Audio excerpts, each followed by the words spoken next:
Hi guys, Kuyang Sir and ating sis. Welcome back. Kuyang Robert Saluta at Exo Armoring Company Inc. located at Marcos Highway, Cainta, Rizal. So silipin natin ang ating for delivery.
Assault rifle protection to, no.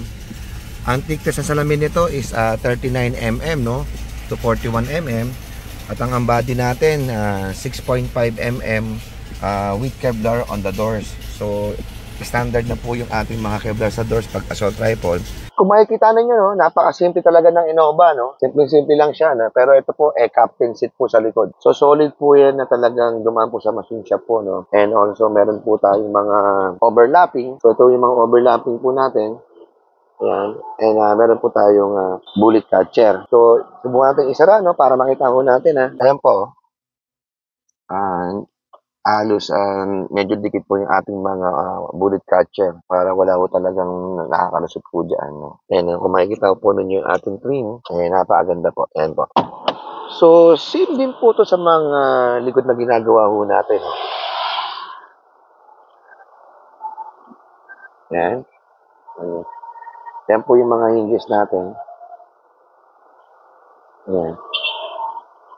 Ayan. Yung likod po natin, makikita ko ninyo, ayan po, yung ating pong sinasabi natin sa kanila, no, na lagi po tayo meron pong overlapping and bullet catcher. So, wala akong nagbabago parati po dyan sa assault rifle. And also, meron po itong floor armor, ha. Medyo hindi lang natin nakikita dito kasi po nasa loob po siya. We use Kevlar blanket, hindi po steel, no. 200 explode together po, kaya ko i-sustain sa loob po niyan. Ang kagandahan po ng Kevlar blanket po na ginagamit sa flooring, lesser the weight. Kumbaga, gumagang po siya para sa kotse. Ayan po. Ayan. Upgrade po tayo ng mga spring and shock. Ayan.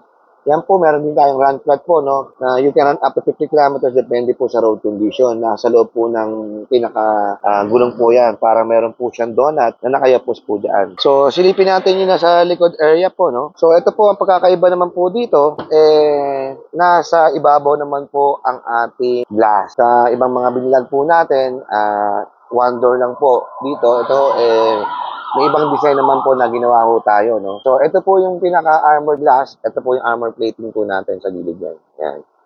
Ayan po. So, you can open the door na ganito po. Isa-isa.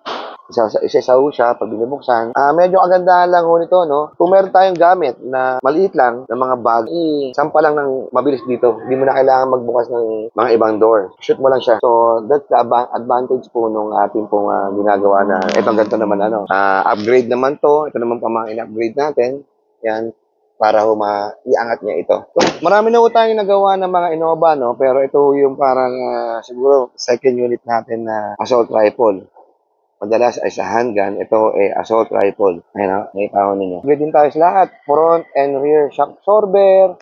Standard po parati po tayo nag-upgrade dahil po sa added weight po ng ating mga sasakyan. So check naman natin ngayon yung sa mga engine bay area, no? So ito naman yung ating sa engine, no? So meron po tayong firewall po nasa loob po nito, no? Hindi na natin makikita ko yan kasi nasa loob po siya. Same. Meron po tayong mga armored protection po sa battery and fuse box. Meron din po itong ram bumper na nasa loob dyan. Meron po sa loob ng ram bumper. Ram bumper naman, protection naman po yan pag hinarang naman tayo ng bad guy. Diba? So, pwede natin siyang banggain para makalis tayo sa scene. By the way, mga kuyang sirs natin sis, don't forget to like, subscribe, and share my YouTube channel. Kung may mga tanong po kayo, pwede niyo po akong tawagan sa 0917-837-3099. Kuyang Robert Saluta, thank you very much and God bless.